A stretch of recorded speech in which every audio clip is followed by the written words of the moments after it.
안녕하세요. 저는 돌싱녀로 돌아온 30대 초반의 지방 사는 여성이에요. 남자 보는 눈이 없다는 말, 혹시 그 말에 공감하신 분이 여기 있으실까 모르겠지만 저에게 이 말은 뼈아픈 이혼의 기억이기도 해요.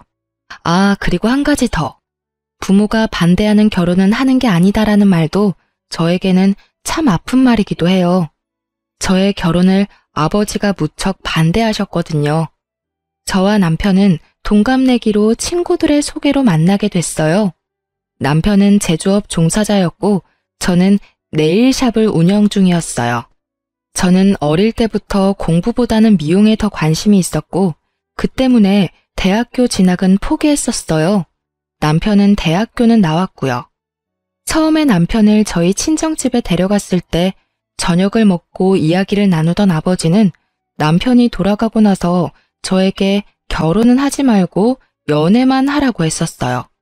그렇지만 저는 그 사람을 너무 사랑했고 상냥하고 사근사근하게 저를 대해주는 그 모습에 헤어지는 건 상상도 할 수 없었어요. 결국은 제가 밀어붙여서 결혼에 성공하게 됐어요. 잘 살면 된다는 생각을 했거든요.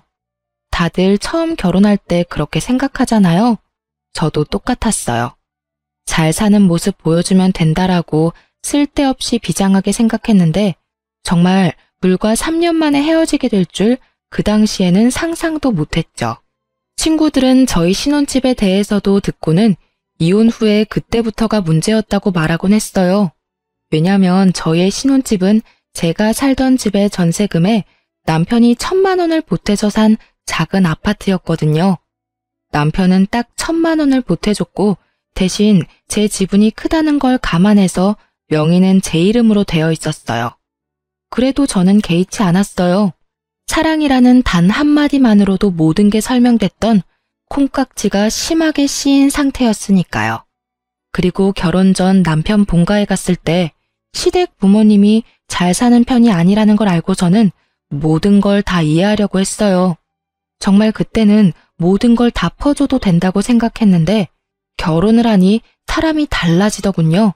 그것도 180도로 확 말이죠. 남편이 달라졌다는 걸 확실하게 느낀 건 첫 번째 결혼 기념일이었어요. 뭐든 첫 번째라는 건 무척 특별한 법이잖아요. 그래서 저도 그 특별한 날을 위해 며칠 전부터 무척 바쁘게 움직였어요. 우선은 백화점에 가서 평소에는 사기 힘든 비싼 브랜드의 커플 신발을 장만했어요. 두 사람의 기념일이니까 선물도 2개면 좋잖아요. 사면서도 남편이 얼마나 좋아할지 생각하며 저 스스로도 무척 즐거운 쇼핑이었어요. 딱히 남편에게 미리 말하지는 않았어요. 첫 번째 결혼 기념일을 설마 잊지는 않을 거라는 생각을 하기도 했고 서프라이즈 느낌도 좋았으니까요. 그렇게 저는 신발을 사서 몰래 숨겨두고 결혼 기념일 당일에는 스테이크와 와인까지 준비했죠. 향긋한 향초와 제가 좋아하는 장미꽃으로 식탁을 장식하고 남편을 기다리고 있었는데 남편의 귀가가 점점 늦어지더라고요. 결국은 전화를 하지 않으려고 했던 저는 걱정 반 짜증 반으로 남편의 전화번호를 눌렀죠. 남편이 전화를 받는 순간 주변에 왁자지껄한 소리가 확 귀를 파고들더군요. 순간 제 머릿속을 차지하고 있던 반틈의 걱정이 순식간에 날아가 버렸어요. 남편에게 말을 건네는 제 목소리가 제가 생각해도 차갑게 굳어있을 정도였으니까요. 어디야? 아, 나 지금 친구들이랑 놀고 있지. 오늘 좀 늦게 들어갈 것 같은데 내일 해장국이나 좀 끓여놔줘. 제가 화난 건 전혀 생각하지도 않은 남편의 밝은 목소리에 저는 더 열이 받았어요. 너 오늘이 무슨 날인지 잊어버렸어? 그렇게 물으면서도 저는 머릿속으로 왜 이렇게 중요한 날을 잊어버린 거야 하고 생각하고 있었어요. 그런데 오늘? 결혼기념일 맞지? 내뱉으려고 미리 머금었던 말들이 그 말에 다시 목구멍 안으로 쑥 밀려 들어가 버렸어요. 당연히 잊고 있어서 놀고 있는 거라고 생각했는데 알면서 놀고 있다는 말이 너무 충격이었으니까요. 제가 말을 잊지 못하니 남편이 먼저 말하더군요. 내가 안 와서 화났어? 자기가 좀 이해해. 어차피 잡은 물고기인데 기념일 꼬박꼬박 챙길 필요 없잖아. 솔직히 연애 때 챙겨준 것도 엄청 힘들었거든. 그러니까 우리 이제 이런 기념일 적당히 하자. 솔직히 연애 때 힘 다 써서 이젠 그런 거 챙길 힘도 없어. 해맑게 미친 소리를 하고 일방적으로 전화를 끊는 남편 놈을 보니 갑자기 부모님 생각이 나더라고요. 하지 마라는 결혼했다가 이 꼴이 된 것 같아서 힘든 소리도 못하겠고 열은 받았는데 풀 곳은 없고 결국은 저도 행동으로 보여주기로 했어요. 저는 제가 산 신발 선물을 꺼내 사진을 찍었어요. 그리고 그걸 SNS에 올리고 미안해 안녕 이라고 썼거든요. 남편이 그걸 보고 돌아오기만 한다면 용서해주겠다는 마음으로요. 그런데 연락 하나 없더라고요. 신경도 안 쓰고 열심히 놀고 있는 모양이더라고요. 부글부글 끓는 마음으로 남편을 기다렸는데 기다리는 남편은 오질 않고 문자 하나가 먼저 도착하더군요. 42만 5천 원이라는 금액의 술값 문자요. 남편은요, 남들이 우쭈쭈 하는 거에 약해 빠져서 누가 엉덩이만 살살 긁어주면 자기가 뭐라도 됐냐 큰 돈도 결제하곤 했어요. 그리고 주변의 나쁜 친구들은 모두 그걸 알고 이용해 먹는 거였고요. 결국은 자기가 대단한 사람이 됐다며 정신승리까지 하기도 했죠. 결혼 전에는 제가 하지 말라고 하면 안 하더니 결혼하고 나니 다시 그 친구들과 친하게 지내게 됐나 봐요. 이것도 잡은 물고기에는 밥을 안 준다는 생각의 연장인 거겠죠. 잠을 자야 하는데 머릿속이 부글부글 끓으며 잠이 너무 오지 않더라고요. 더 또렷해지기만 했죠. 그리고 문이 열리고 남편이 들어오는 소리가 들렸어요. 인사불성에 빠져서는 들어오자마자 씻지도 않고 침대에 누워 바로 자더군요. 그 모습에 더 화가 난 저는 다음날 날이 밝자마자 코골며 자는 남편놈을 남겨두고 신발을 포장된 그대로 가지고 그걸 샀던 백화점 매장으로 향했어요. 그리고 남편 것만 반품 처리했어요. 어차피 신어보지도 않은 거였으니. 그리고 저는 반품한 남편 신발값으로 제 옷이랑 액세서리를 샀어요. 백화점에서 코스 요리까지 먹고 집에 왔는데 남편이 어디 갔었냐며 난리더군요. 아침부터 어디 갔던 거야? 해놓으라는 해장국도 안 해놓고. 어제 결혼기념일 안 챙겼다고 설마 삐쳐서 밥도 안 해놓고 남편 굶긴 거야? 웃기지도 않게 상전 노릇하고 있는 남편 놈을 보니 사그라들었던 화가 다시 활활 타오르더라고요. 그래, 당신이 안 챙겨준 결혼기념일 챙기려고 나 혼자 쇼핑이나 하고 맛있는 거 먹고 왔어. 그러면서 저는 제가 산 물건들 가방을 주르륵 늘어놨어요. 남편이 기웃거리며 자기 물건을 찾는 꼴이 너무 웃겨서 웃음이 나올 뻔했어요. 근데 왜 자기 것만 사왔어? 결혼기념일인데 내 건 어디 갔어? 당신이 굳이 기념일 챙기지 말라며. 안 주고 안 받고 싶은 거라고 생각해서 준비 안 했어. 알아서 내 건 내가 챙길 테니까 네 건 네가 알아서 챙겨. 아, 근데 이번 달 카드값 많이 나와서 힘들 테니까 뭐라도 살 거면 다음 달에 사. 어제 술값 40만 원 넘게 나왔더라고. 술값이 많이 나왔으면 당신도 이런 걸 사지 말았어야지. 너 설마 내가 어제 결혼기념일에 술 마시러 갔다고 화나서 이런 짓 한 거야? 야, 정말? 술값을 많이 쓴 건 너잖아. 근데 왜 내가 당신 때문에 아껴 써야 하는데? 나도 돈 벌고 있어. 너한테 돈 타서 쓰는 것도 아닌데 왜 참견이야? 그리고 나는 어차피 결혼하면서 당신 따라 멀리 오는 바람에 돈 쓸 친구도 없어서 당신처럼 하룻밤에 40만 원 넘게 쓸 일이 없거든? 근데 너무 불공평하잖아. 당신은 돈을 그만큼이나 유흥비로 썼는데 왜 나는 그 돈을 못 써? 나도 그만큼 쓰려고 나를 위해 쇼핑한 거야. 그 정도는 이해하지? 그렇게 이야기해도 남편은 이해를 못 하더라고요. 그저 자기 선물이 없다는 거에만 꽂혀서는 계속 선물 이야기만 해댔어요. 아, 장난하지 말고. 내 선물 있지? 어제 SNS에 올린 거 아침에 봤거든? 신발 사놓은 거 맞지? 그거? 반품했는데? 너 어차피 잡은 물고기 밥 안 준다며? 우리 첫 결혼기념일이라 내 돈을 좀 썼는데 네가 그런 생각이면 나도 따라야지 뭐. 그래서 내 것만 남겨두고 반품했어. 그걸 왜 네 맘대로 반품하는 건데? 아, 진짜 어이없네. 아니, 무슨 생각으로 샀다가 반품을 한 거야? 이래서 못 배워먹은 것들은 티가 나. 아무것도 아닌 일에 금방 토라져서는 이런 일이나 버리고 머리 빈 여자랑은 결혼하지 말았어야 했는데 내가 바보지. 어휴. 그래, 나 고등학교도 겨우 졸업했어. 근데 내가 산 물건 내가 처분하는 게 왜 안 되는 건데? 네 돈 주고 산 것도 아니잖아. 반품을 하든 태워먹든 네가 무슨 상관이야? 그리고 못 배운 여자들이 금방 토라진다는 건 또 무슨 어이없는 소리고? 당신이야말로 편협하고 쪼잔한 남자지. 오히려 저를 깔아내리며 상식 이하의 여자로 만드는 남편을 향해 분노로 가득 차 소리쳤어요. 엄청 화가 나는데 머리는 차분해지더라고요. 마치 얼음물을 뒤집어 쓴 것처럼요. 아니, 사줬다가 반품하는 것도 웃기잖아. 그냥 줬으면 될 일을 왜 번거롭게 반품을 했냐고. 아니, 너 해달라는 대로 해줬는데 왜 지랄인지 모르겠네? 이런 거 챙기지 말자며. 잡은 물고기 밥도 안 준다며. 나도 똑같이 하겠다니깐? 걱정하지 마. 앞으로도 쭉 그렇게 안 챙겨줄 거니까. 생일도 각자 알아서 챙겨. 알았지?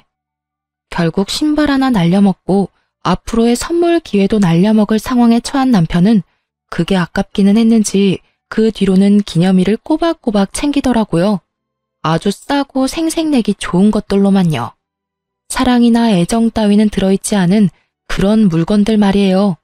그러면서도 꼭 자기가 원하는 것도 꼭 챙기더라고요. 그 이후로 마음에 생긴 균열은 급하게 봉합이 됐지만 이미 무너진 신뢰는 다시 세워지지 않더라고요. 그렇지만 저희의 결혼 생활은 다시 이어졌어요.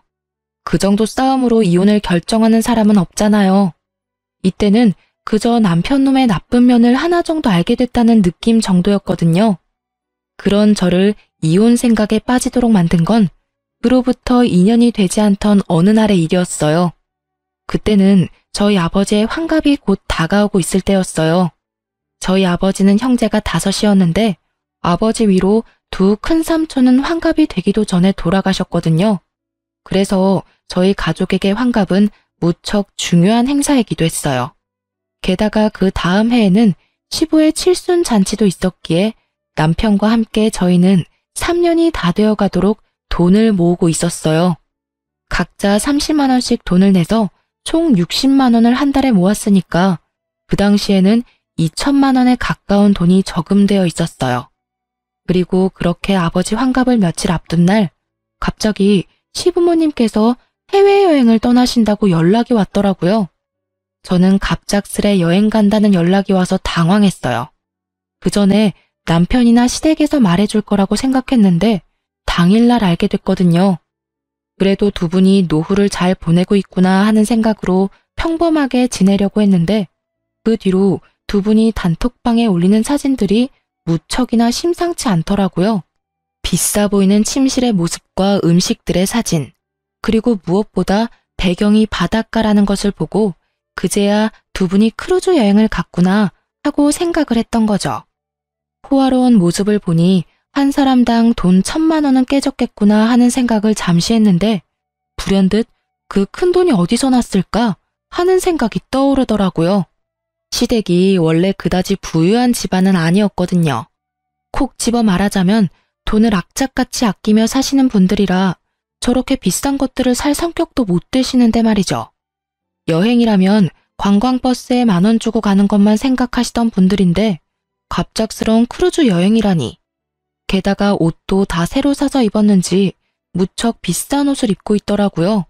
저는 순간 쎄한 느낌이 등골을 스치는 걸 느꼈어요. 시부모가 로또에 당첨된 게 아니라면 무슨 일이 생긴 게 틀림없다는 생각으로 남편에게 조심스레 물어봤어요. 근데 당신 시댁 어른들 무슨 돈이 있으셔서 크루즈 여행을 가셨을까? 평소에는 비싼 음식 먹기만 해도 경기를 하시는 분들이시잖아. 그거? 내가 돈 좀 보태드렸어. 명색이 아들인데 이럴 때 효도 좀 해야지. 안 그래? 아버지 칠순도 얼마 안 남고 해서 말이야. 저는 그 말에 화가 났어요. 그렇지만 뭐라 할 수는 없었어요. 자기 부모님 여행 보내드리는데 자기 돈 보태는 거 제가 뭐라고 할 수 있는 상황이 아니잖아요. 그렇지만 우리는 부부고 서로 경제권을 완전히 묶은 건 아니지만 큰돈 들어가고 나가는 거는 서로에게 알리는 게 좋잖아요. 그래서 제가 남편에게 한마디 했어요. 부모님 여행 보내드리는 거 나도 찬성이긴 한데 그렇게 큰 돈 쓸 거면 미리 나한테 말 좀 해줘야 하지 않아? 게다가 여행 가시는 걸 당일날 아는 것도 좀 그렇고 그런 건 미리 좀 말을 해줘. 어차피 다시 모으면 되잖아. 금방 돈 모았는데 또 금방 모이겠지. 그 말에 저는 잠깐 머리가 멈췄어요. 제가 뭘 들은 건가 싶었거든요. 다시 모으자니 뭘? 재차 확인하는 제 모습에 남편은 태연스럽게 말하더라고요. 우리 한 달에 30만 원씩 총 60만 원씩 모으던 거 있잖아. 그 돈으로 크루즈 여행 티켓 끊고 옷도 사드렸지. 비싼 데 가면 비싼 옷도 입어줘야 하니까. 그 말은 우리가 모았던 2천만 원을 시부모 크루즈 여행에 보탰다는 말이었어요. 저는 완전 빡쳐서 남편에게 꽥 소리를 질렀어요. 그 돈을 왜 네가 멋대로 써? 그건 네 돈이 아니라 우리 돈이야. 너랑 내가 모은 돈. 너 그거 얼마나 썼어? 통장에 있는 돈 다 썼어. 야, 쪼잔하게 그딴 걸로 이렇게 화내는 거 좀 아니지 않아? 쪼잔? 말 그따위로 할 거야? 우리 아버지 환갑이 곧 내일 모레야. 어떻게 할 건데? 그때 드리려고 악착같이 모은 돈을 네가 왜 다 날려? 너 말 이상하게 한다. 무슨 돈을 다 날려? 넌 시댁에 쓴 돈도 날렸다고 하는 거야? 어이구, 그러면서 자기 부모님 환갑은 얼마나 챙기는지. 어차피 환갑 요새 중요하지도 않은데 그냥 넘어가면 될 일이지. 뭘 그렇게 목숨 걸듯 이야기하고 난리야? 뭐가 그리 당당한지 얼굴 빳빳하게 쳐들고 저한테 한 소리 하는 남편놈의 얼굴에 진짜 돌아버리겠더라고요. 내가 분명히 말했잖아. 우리 큰아버지들 다 환갑되기 전에 돌아가셔서 우리 집에서는 환갑도 중요하다고. 아니, 이렇게 네 멋대로 살 거면 결혼은 왜 했어? 이딴 식으로 행동할 거면 우리 이혼해. 이혼? 나는 절대 이혼 못해. 아니지, 안 해. 내가 도대체 뭘 그렇게 잘못했길래 이혼 이야기까지 하는 건데? 내가 못할 말을 했어? 나쁜 말을 했어? 이혼하면 내가 힘들까? 네가 힘들까?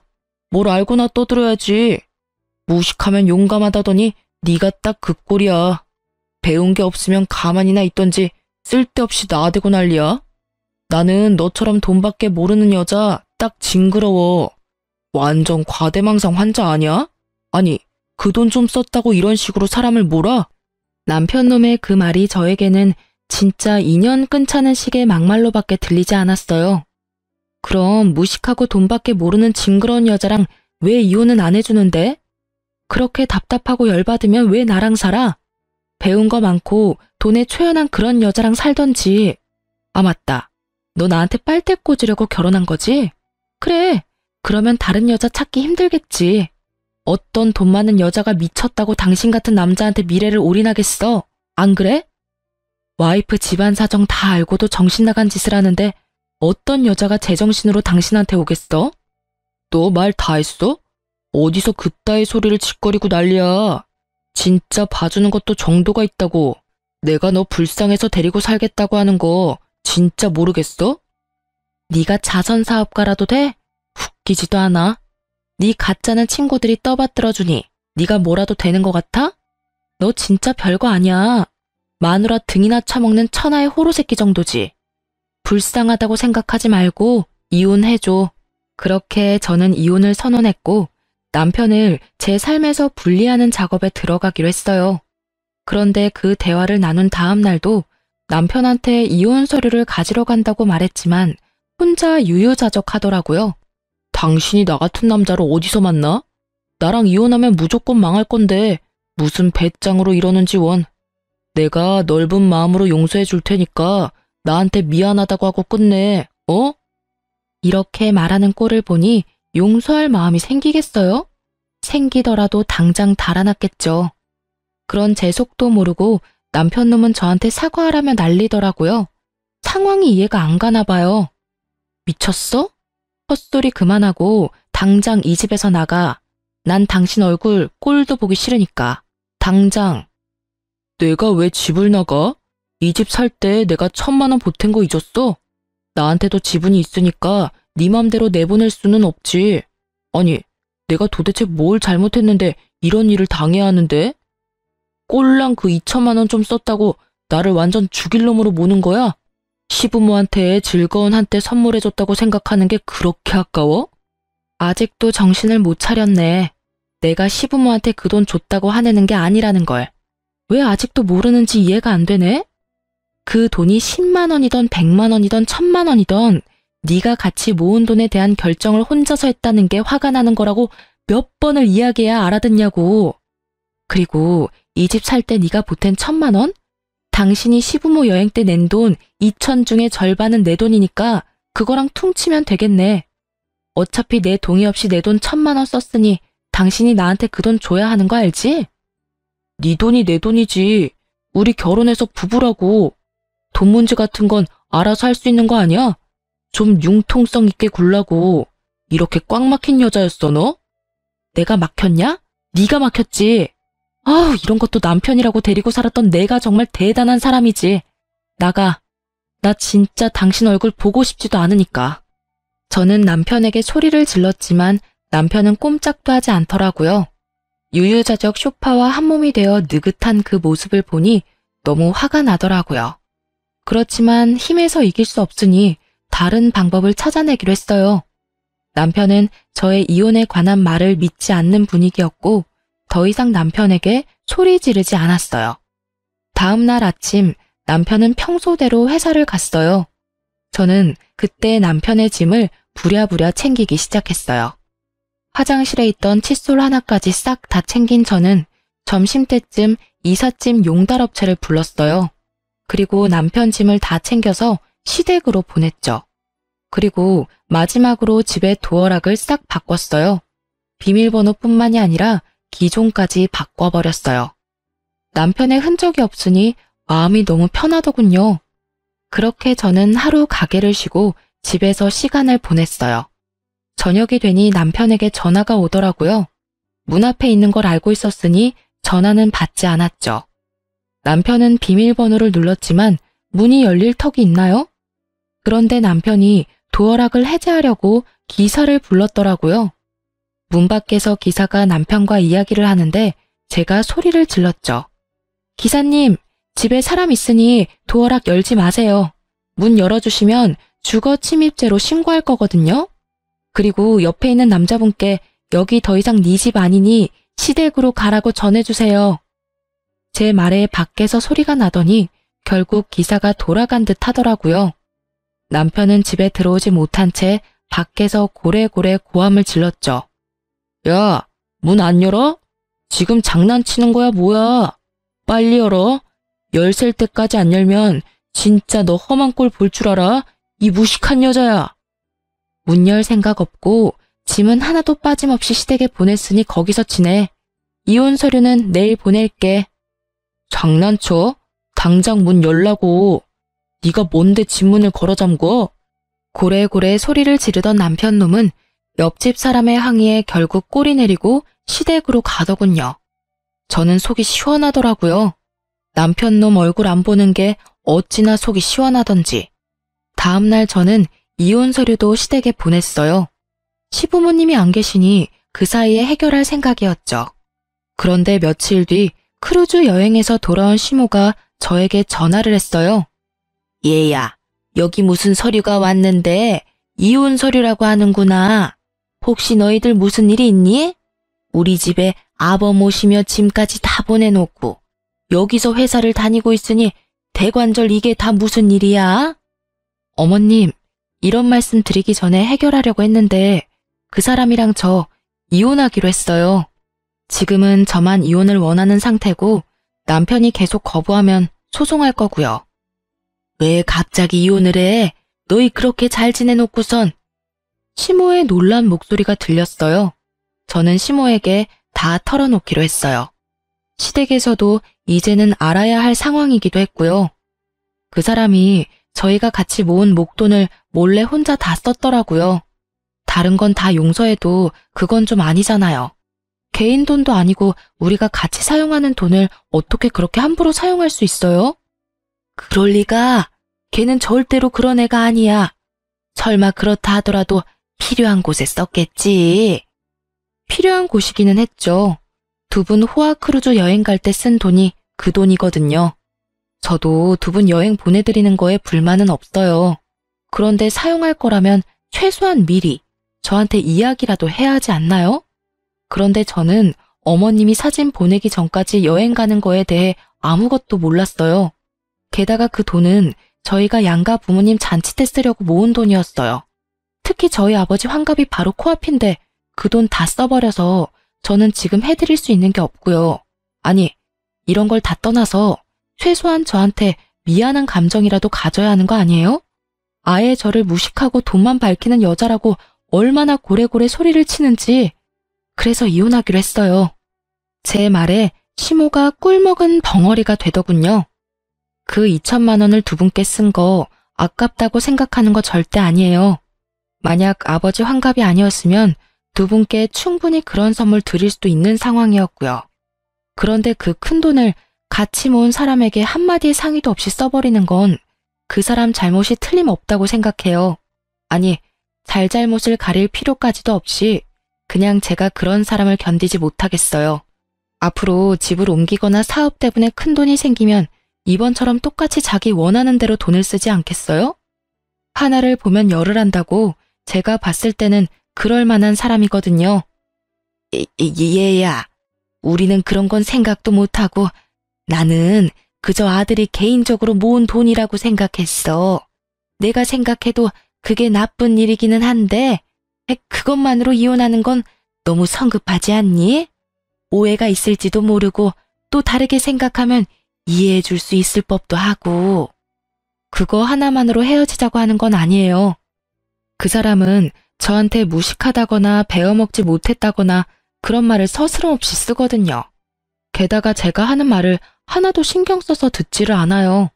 저희 가족 대대로 환갑을 못 넘긴 분들이 많아서 우리 집은 환갑잔치 중요하게 생각한다고 몇 번을 말했는데도 환갑잔치 2주 앞두고 이런 짓을 벌였으니까요. 와이프를 얼마만큼 아래로 보면 장인어른을 이렇게 홀대하는 걸까요? 이야기를 듣던 시부모도 제 말에는 아무런 말도 더 이상 잊지를 못했어요. 이건 서로 이해하라는 선을 떠난 무척이나 감정적인 상황이 되어버렸으니까요. 예, 며느라가 미안하다. 우리는 그런 것도 모르고. 내가 이놈한테 단단하게 일러놓으마. 대체 그 녀석은 어쩌자고 이런 일을 한 거야?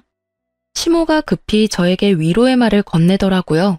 그렇지만 이미 상해버린 감정은 다시 봉합되지 않았어요.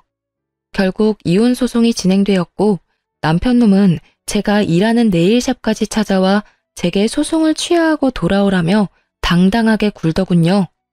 소송 취하하고 빨리 원래대로 다 돌려놔. 너처럼 무식한 여자 누가 데려가? 나 말고는 너 받아줄 사람 없다니까.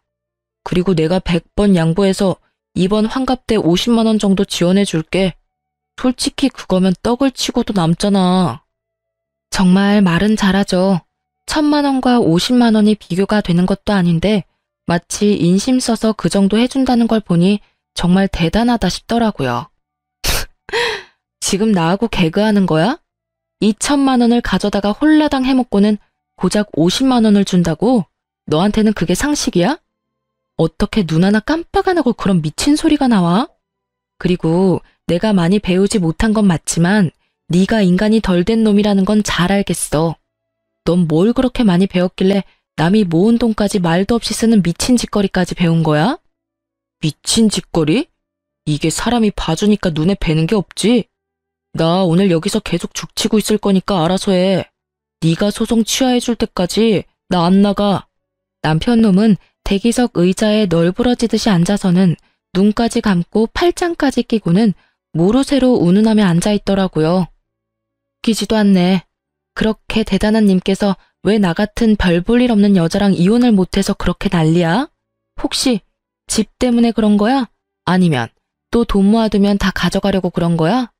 짐작하는 것이 너무 많은데 다 나쁜 이유들 뿐이라서 나는 이혼 소송 취할 이유가 없는데 저는 남편 놈을 향해 쏘아붙였어요.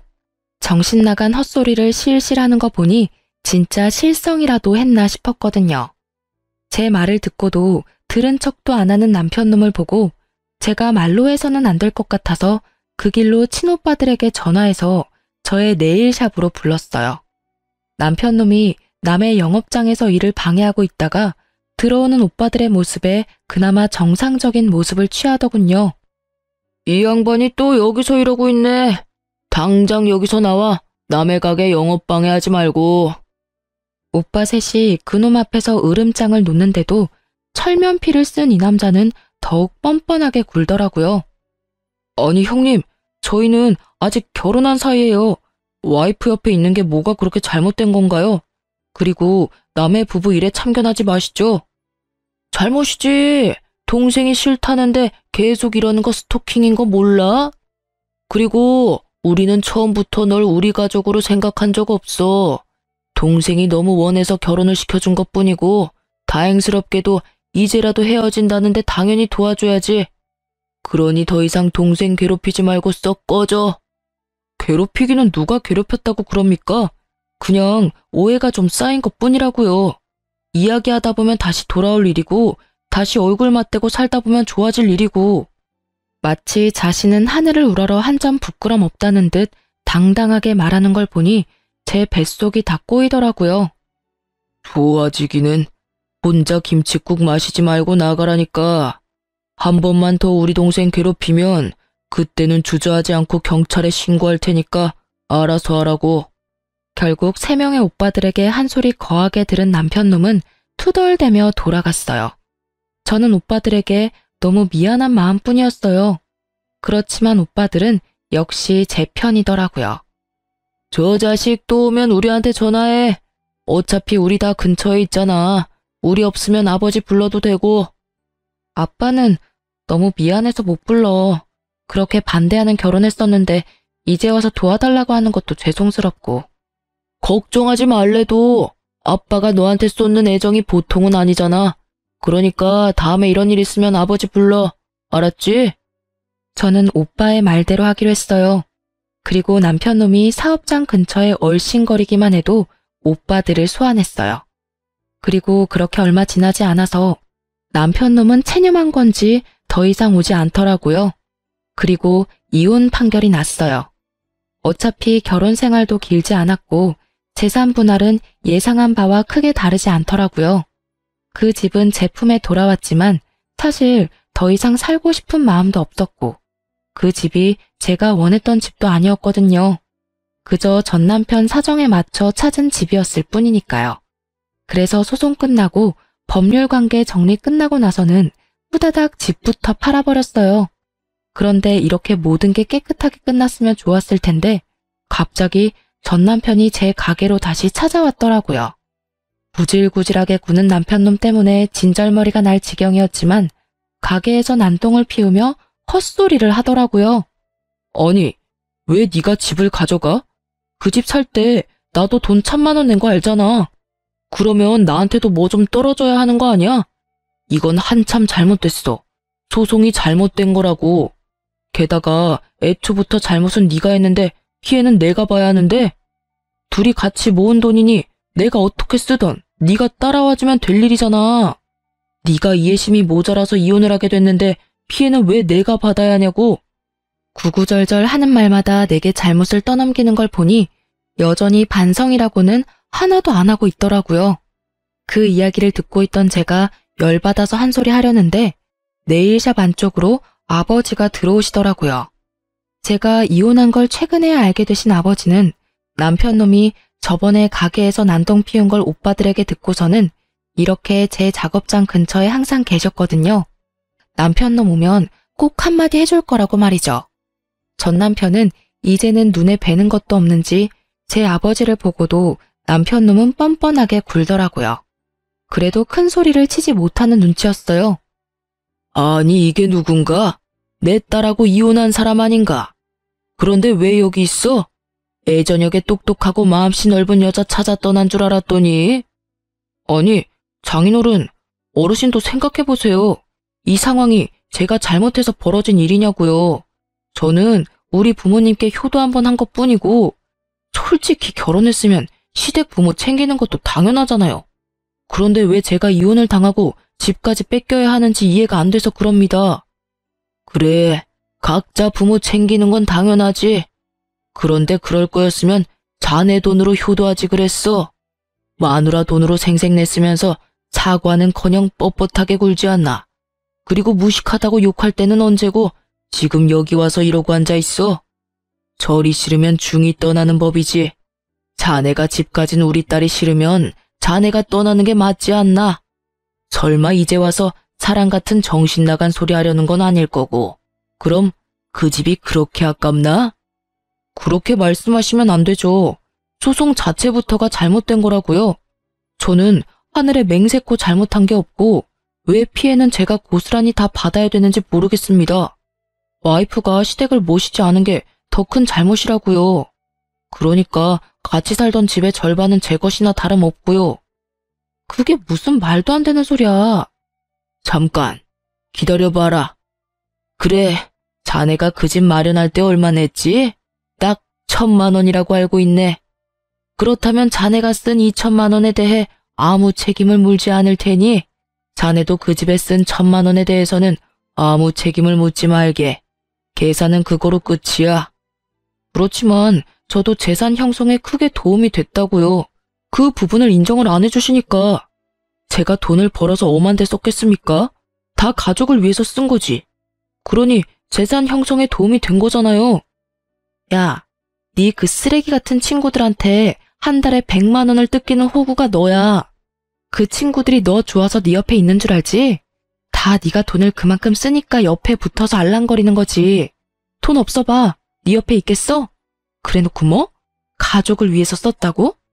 결혼하고 기념일마다 날 챙겨주기를 했어? 선물을 사주기를 했어? 아무것도 해준 것도 없는 주제에 뚫린 입이라고 막말한다 이거지? 재산 형성에 도움이 돼?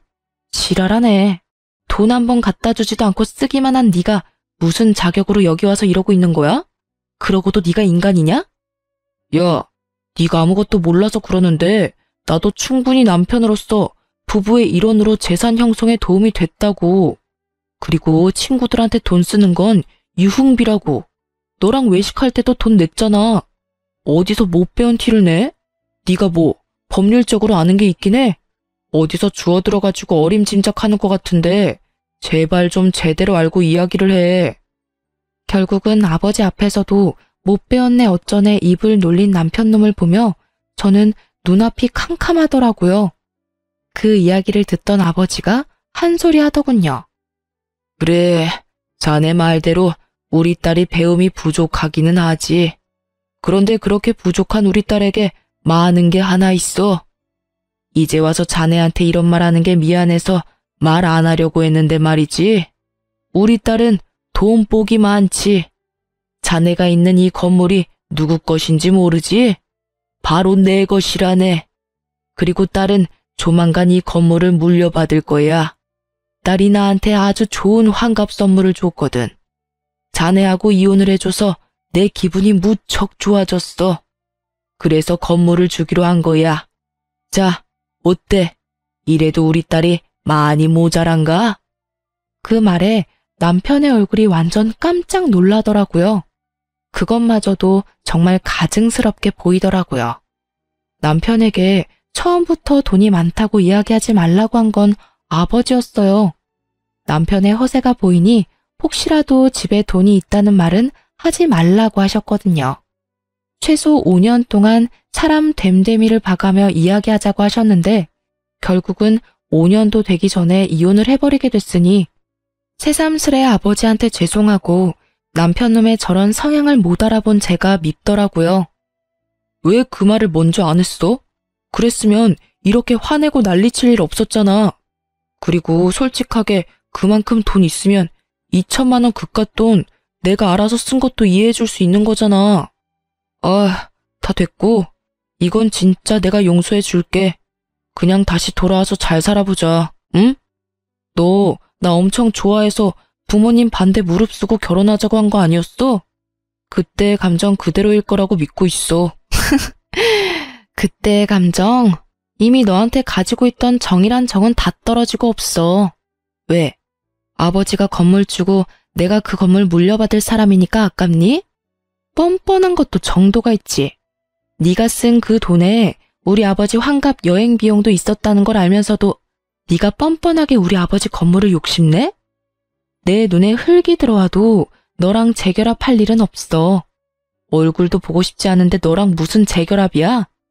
지금 당장 경찰에 신고 안 하는 것만으로도 넌 나한테 고마워해야 할 상황이라고. 제가 하는 말에 뻔뻔했던 남편놈의 낯짝이 결국에는 무너지더라고요. 울며 불며 매달리는 게 아니라 이 와중에도 저희 아버지 눈치를 보더라고요. 장인이 가진 돈이 그리도 탐이 났는지 그걸 보니 새삼 저런 놈을 선택한 제 두 눈이 문제가 있었던 게 아니었나 싶더라고요. 그런 남편의 눈에 담긴 욕심을 읽었는지 아버지가 전 남편에게 한마디 하더라고요. 나도 자네에게 무척 고마운 마음을 가지고 있네. 이번 환갑 때 내게 쓸 돈을 자네가 다 쓰는 바람에 딸이 이렇게 정신을 차리고 집으로 돌아오지 않았는가. 그러니 고맙지. 그 말에 결국 남편놈은 더 이상 되돌릴 수 없다고 느꼈는지 제 발로 제 가게에서 나가더라고요. 그러나 그 뒤로도 미련이 남았는지 몇 번을 술을 먹고 전화하길래 전화번호 싹 바꿔버렸어요. 그리고 제 가게도 내놓고 다른 데 가게 얻었어요. 나중에 우연히 소식을 접했는데 시댁 크루즈 비용은 우리가 모은 돈으로 다 써버리고 시부모 옷값과 쇼핑에 든 카드값들은 결국 못 갚아서 빚이 터져버렸다고 하더라고요. 원래는 우리가 모으던 돈들이 몇 달 다시 모이면 그 돈에서 해결하려고 했었나 봐요. 그런데 그 사이에 이혼하게 돼버리니 결국은 그게 다 빚으로 돌아와서 허덕거리며 살고 있다고 하더군요. 그걸 알고 나니 더 정 떨어지는 거 있죠? 어디까지 빌부터 먹을 생각이었는지. 게다가 어디까지 말 안 하고 또 돈을 홀라당 써버리려고 했는지. 제게 빨대꽂으려 했다는 걸 알고 나니 참으로 이혼한 게 다행으로 느껴졌어요. 이혼 후 몇 년이 지난 지금은 저도 좋은 사람과 좋은 관계를 맺고 있는 중이에요. 이혼 직후에는 제 눈을 못 믿어서 남자를 못 만날 정도였는데 최근에 아버지가 소개시켜준 사람은 첫인상은 별로였지만 계속 두고 지내니 사람됨이 괜찮아서 잘 만나고 있어요. 제게 남자 보는 눈이 없다는 걸 알고 나니 아버지의 안목을 믿게 되더라고요. 생각보다 좋은 사람이라 미래를 생각하고 있을 정도고요. 이혼을 한번 하니 결혼에 관한 말들이 어느 정도 맞는 말이었다는 걸 깨닫게 됐어요. 부모가 원하지 않는 결혼은 하지 않는 게 낫다라고 하잖아요. 세상을 좀 더 산 사람들 눈에는 제가 보지 못하는 무언가가 보이는 것 같아요. 아버지에게도 물어보니 처음부터 말투나 대화 내용에서 욕심과 허영이 많다는 느낌을 받았다고 하셨대요. 그리고 결국은 그런 것들이 터져서 이혼을 하게 된 거였고요. 솔직히 부모의 반대에도 잘 사는 사람들이 많을 거예요. 그렇지만 저희는 그게 아니었던 거죠. 이렇게 글로 쓰니 참으로 제가 못났던 것 같아요. 물론 거지 같은 남편 만난 게 온전히 제 잘못만은 아니죠. 결혼 전에는 정상적으로 행동하려고 노력해서인지 그런 모습들을 많이 보지는 못했거든요. 정말 사소하고 작은 것들에서 그런 모습들을 발견할 수 있는데 저에게는 그런 경험이 없었던 거예요. 제가 사람 보는 눈이 없다는 것보다도 상대방을 속이는 사람을 조심하라는 말을 하고 싶어서 글을 쓰게 됐어요. 쓰고 나니 후련하기도 하고 자아 성찰이 되네요. 긴 글 읽어주셔서 감사하고 모두 행복한 하루 보내세요.